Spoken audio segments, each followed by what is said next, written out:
আসসালামু আলাইকুম এভরিওয়ান। কাউনের চাল আমাদের অনেকেরই পরিচিত এবং পছন্দের খাদ্য। কাউনের চাল শর্করা মুক্ত এবং স্বাস্থ্যসম্মত খাদ্য। এ চালের মধ্যে রয়েছে প্রচুর পরিমাণে আমিষ এবং খনিজ লবণ।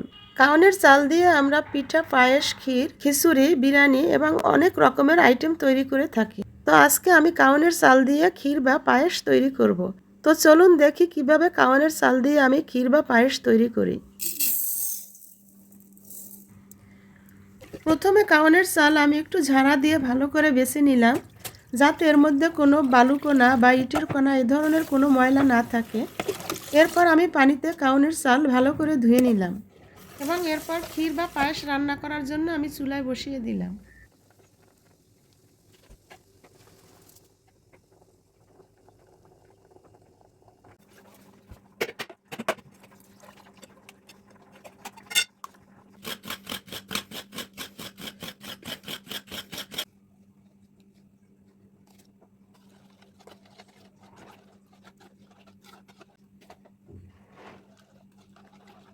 কাউনের চালের ক্ষীর রান্না করার জন্য আমি এখানে একটা নারকেলের হাফ বা অর্ধেকটা নিয়েছি।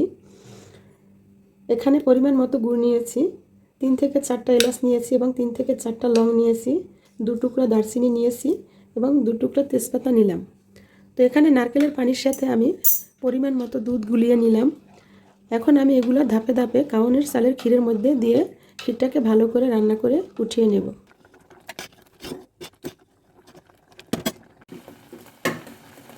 কাউনের চালটা সিদ্ধ হয়ে গেছে, ভাতের মতো সিদ্ধ হয়ে গেছে।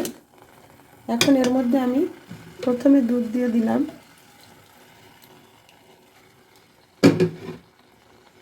নারকেলের পানির সাথে মিক্সড করা দুধ আমি এর মধ্যে দিয়ে দিলাম। এরপর আমি তেজপাতা, এলাচ, দারচিনি এবং লং দিয়ে দিলাম।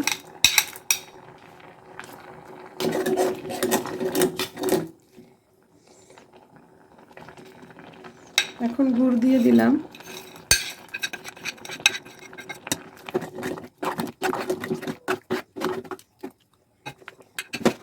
তো এখন আমি নারকেল দিয়ে দিলাম।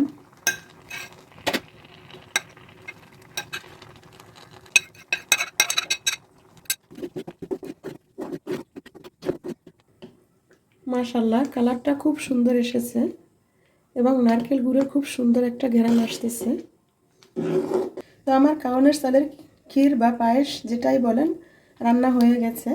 তো আমি এর উপরে কিছু কাঠবাদাম কেটে দিয়েছি।